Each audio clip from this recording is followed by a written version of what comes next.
So coming in the bottom of the panel here with 120 volts, and you got your black L1 connection going here to the circuit breaker, and out of the circuit breaker you have your L1 going into your middle contact block here.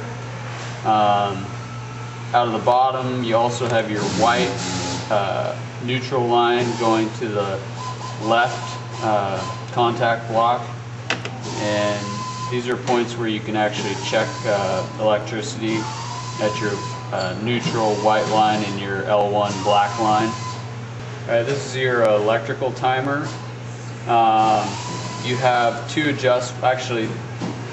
four adjustments on here that you can use. You probably really should only adjust 3 items. This first adjustment right here is the adjustment for your pulse duration. The increment is actually set at 1 second, which it shouldn't exceed that. So we're actually at a half a second. And half a second is probably the max pulse duration you're going to want, so you might want to tighten it up and go a little bit less, but more is going to be too much. Below that we have the pulse, or the cycle time, or the off time. That can be adjusted as well. The duration can also be adjusted from anywhere from 1 second all the way up to hours by adjusting this little slotted screwdriver stem. This is your pressure regulator. It has an adjustment on top. It's actually got a locking knob on it, so be sure this knob right here has to be down to adjust it. If it's up, it's locked. If it's down, it can be adjusted.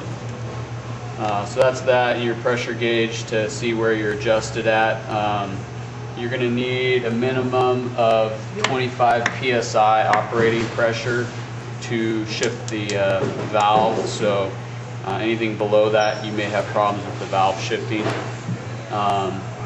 The valve here, if you see any kind of problems with it, can be replaced. You have 4 mounting bolts, one here, one here, one here, and one down here.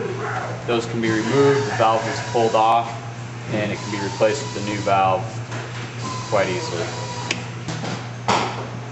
Right here is the valve heater, enclosure heater. The valve is mounted directly to it.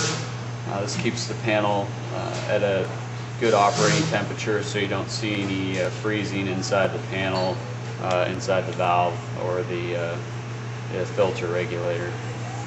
In a basic overview, if you're not getting pulses out of the panel, first thing you'd want to check would be the air pressure to make sure that you have air pressure.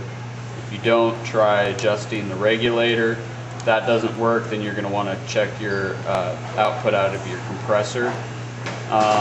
Second of all, if you do have air pressure, you can check your electricity down here by checking with a voltmeter across the L1 neutral lines. If you have electricity there, obviously make sure your circuit breaker is on, and then you can also check electricity on the outside or outlet of the circuit breaker and the neutral contact block. If you got electricity there, you can actually check to see if you're getting an output out of the timer. One quick way to see if your valve is shifting is to manually override it here with this little button. And if you can push this button and you get a pulse of air out, but it's not running normally, then you might want to look at your timer. Make sure your timer adjustments are correctly. Make sure you have a pulse width here. Also make sure that your off time